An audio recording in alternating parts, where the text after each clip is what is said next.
પ્રેમની સૌથી મોટી નિશાની કઈ છે વિમલભાઈ? તમને શીખવાડવામાં આવ્યું નાનપણથી? તાજમહાલ. આવું તમે ભણ્યા હશો.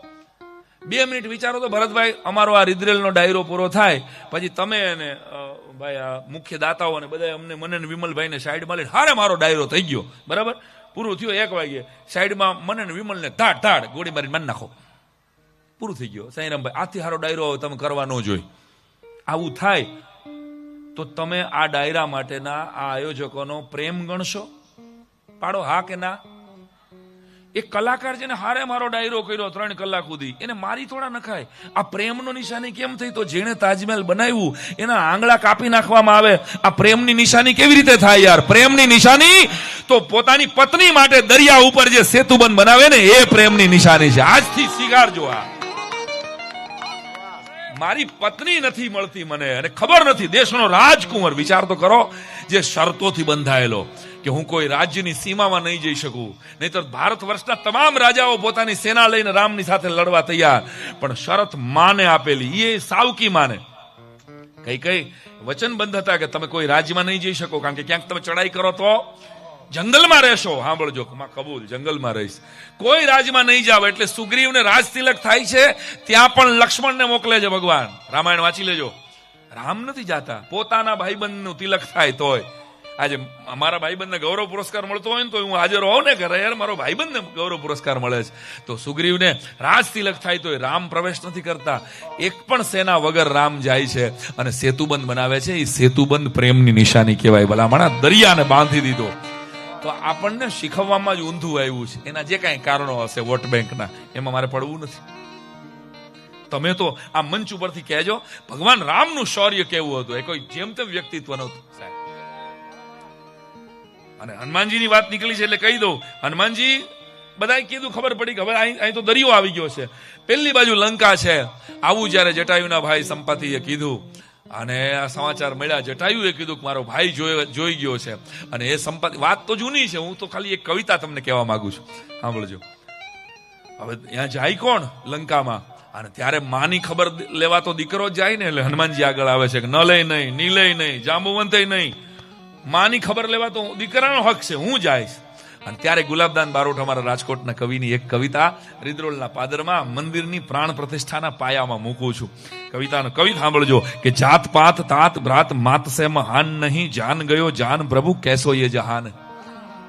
હે રાઘવ, મારી જાત પાત મારી તાકાત ઉપર ન જોતા, જાત પાત ભ્રાત तात मात से महान, મારી માથી મોટી કોઈ ઘટના ન હોય. જાન ગયો જાન પ્રભુ कैसो ये जहान है, अयोध्या की शान बान, अयोध्या की आन बान शान होगी जान की, मात जान की तो प्रभु मेरो ही जान है. મારી માં મારો જાન, મારો પ્રાણ છે. और मात जानकी के आगे जान की किम्मत क्या?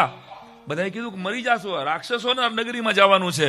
ત્યારે હનુમાનજી કહે છે કે માત जानकी के आगे जान की किम्मत क्या, जानकी के लिए ये जान कुर्बान है, जानकी के लिए ये जान कुर्बान है. और मेरी जान चली जाए प्रभु पहले मुझे जाने दो. મારી જાન જાય, મારી અંદરથી શબ્દોની મજા લેજો. ગુલાબદાન બારોટની આ કવિતા, मेरी जान चली जाए प्रभु पहले मुझे जाने दो, जानते हैं आप ये कैसा इम्तिहान है. और रजा देते गुलाबदान राघव आंख भर गई. અહીંયા બેઠેલા તમામ પિતાને ખબર હોય કે દીકરો અમેરિકા જાતો હોય કે ગાંધીનગર જાતો હોય, બાપની આંખ ભરાઈ જાય કે અઘરો દેશમાં જાસ એમ. ત્યારે પિતા હતા રામ. અહીંયા રજા દેતે ગુલાબદાન રાઘવ આંખ ભર ગઈ, સંભલ કે જાના બેટા દેશ અંજાન હૈ. સાંભળજો, બાપ સલાહ આપે, આ દેશ અંજાન છે અને તું ધ્યાન રાખીને સાંભળીને જાજે. કા તો કે સોને કી લંકા જહાં ડંકા બજે દાનવો કા બંકા બન બેઠા, જો 4 વેદ જ્ઞાતા હૈ. આ જેવો તેવો નથી, 4 વેદ જાણીને બેઠો છે. પોતાના શીશની કમળ પૂજા કરીને મહાદેવને પ્રગટ કર્યા છે. રોજ હવારે ભગવાન ભોળાનાથને કૈલાસથી લંકા સુધીના ધક્કા થાય છે. આ એવો બ્રાહ્મણ છે, એવો બ્રાહ્મણ છે. सोने की लंका जहां डंका बजे दानवों का बंका बन बैठा, जो 4 वेद ज्ञाता है, काट शीश कंठ से चढ़ावे नीलकंठ को, और कैलाश उठाने वाला भोला मन भाता है. આ મહાદેવને ભાવે છે, મહાદેવને વાલો છે, એવો રાવણ છે.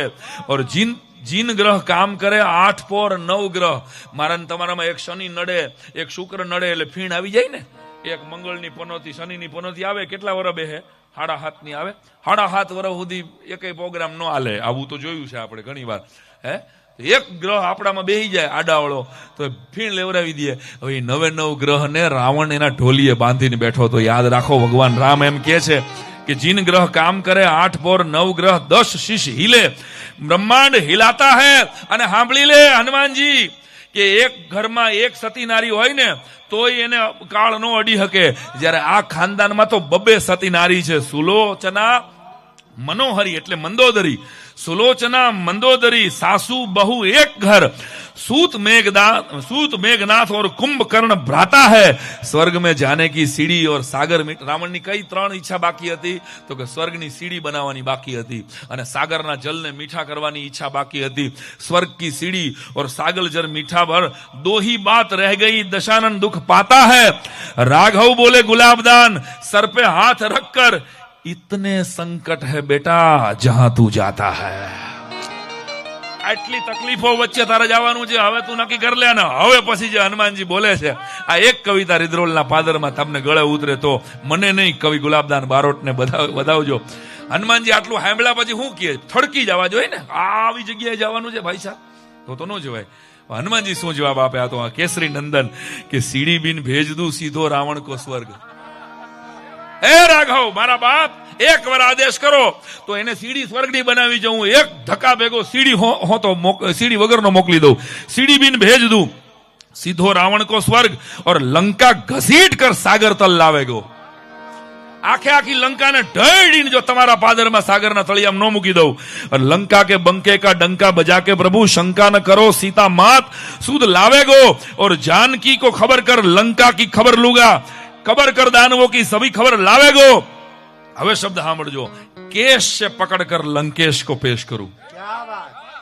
માથાથી ઢળીને એ રાવણને હું લઈ આવું, કેશ से पकड़ कर लंकेश को पेश करूं.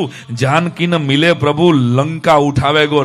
जानकी नहीं મળે આખી લંકા ઉઠાવીને લાવીશ. और गुलाबदान बच्चा नहीं कच्चा मारुति प्रभु, दूध पिया अंजनी का दूध ना लजावेगो.